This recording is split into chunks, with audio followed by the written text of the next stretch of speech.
the focus today? Just building on our schemes and offensive system. You know, we continue to grow, we continue to teach who we're going to be, implement the system, get some quick work to drill it so they get a feel for what's expected of them, and another good day. We'll let the Warriors know tomorrow before the game, not before.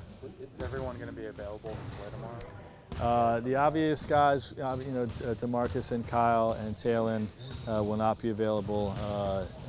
Jared Dudley's dealing with some soreness, probably won't be available, but everybody else will be available.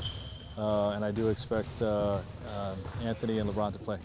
Jared has been out for most of the week, it seems, with that soreness. Is that a long-term concern at this Nope, point? not a long-term concern. Honestly, really more precautionary with Kuzma potentially, being out at the beginning of the season. We want to make sure Jared has that behind him and is available to us, as we get closer to October. We expect him to play, at least the last few preseason games. How real of a concern is that Kyle could miss this opening night? Well, we'll see. I mean, he's missed a significant amount of time already, and we'll see where he's at when we get back from China. Hopefully, he's cleared and we can start activating into practice. And at that point, we've got to be smart still and see if he's ready. Did you get a chance to watch the Rockets-Clippers game? I did not. So the reason I asked, D'Antoni became the first coach to try the coach's challenge. What do you think about the rule, and can you practice it? Are you ready for it? I honestly haven't thought about it since the head coaches meetings when we talked about it and discussed it at length. I'll probably challenge the first foul that's called against us just to get it out of the way, see what it feels like, and go from there. We'll see. I'll probably challenge something to just practice doing it.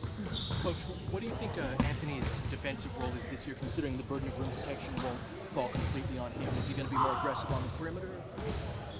Yes, but we're trying to build our defensive scheme to keep not only our center rim protector at the basket, but to make sure that he's not chasing around 30 feet from the basket as well. We want to use his length mostly at the basket, but also he's a monster in closing out the three-point line too. So he's a guy that literally does it all, and his role is going to be that. He's going to be to protect the rim, show the length there, but also be a factor on the perimeter. What does LeBron, his ability to basically function as a point guard do for trying to having the length, I guess, of figuring out defensive lineups where you don't necessarily have to be point guard. Yeah, it makes it difficult for opposing defensive coordinators. is what it does. It's a challenge with matchups, and he's obviously a load to try to game plan against. So in terms of you being able to decide who plays those two guard spots. Yeah, it gives us flexibility, for him to handle as a primary ball handler or to play off the ball. There's a perception sort of, I guess, in the NFL that these preseason games are not worth certain players playing. It's just the injury risk or whatever, and everything you can get done in practice with these scrimmages, whatever it might be. Is that true in the NBA? Are there certain things you need to do against other teams, or can you get everything done here? It's a balance. My preference is your main guys play as little as possible in the preseason. Basically, have the mindset of only enough, as much as you need to get a rhythm, not more than that. Rhythm and conditioning. Those two aspects are important, especially with the new team that we have. So I hope that answers your question. So seeing matchups and things like you can accomplish most of that in practice, of course. Yeah, combinations, all those things. Yeah. So do you have numbers in mind for tomorrow, like, we're only going to play LeBron a half, AD a half already, or is that sort of see? Yeah, we'll feel it out, but it won't be a full game load. Coach Kinsey told us on media day he felt like last season he got away from essentially who he was, a 3-and-D guy. He wanted to focus on that here in training camp. What have you seen from him? Who was that? KCP. KCP's had a good camp. He really has. I've been able to see, I see on tape a little bit, and then the front office fills me on a guy's strengths and weaknesses, and they talked about him defensively. And, we're talking a lot about Avery's defense on the perimeter, but KCP's been exceptional as well.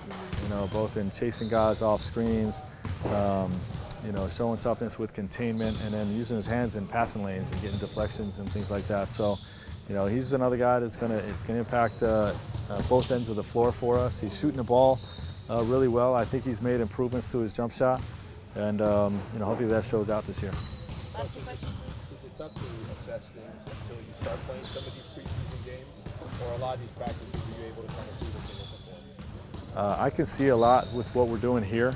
It's been a fairly aggressive camp in terms of playing a lot of 5-on-5, seeing combinations, seeing guys play the game, you know, and let their strengths and weaknesses show up.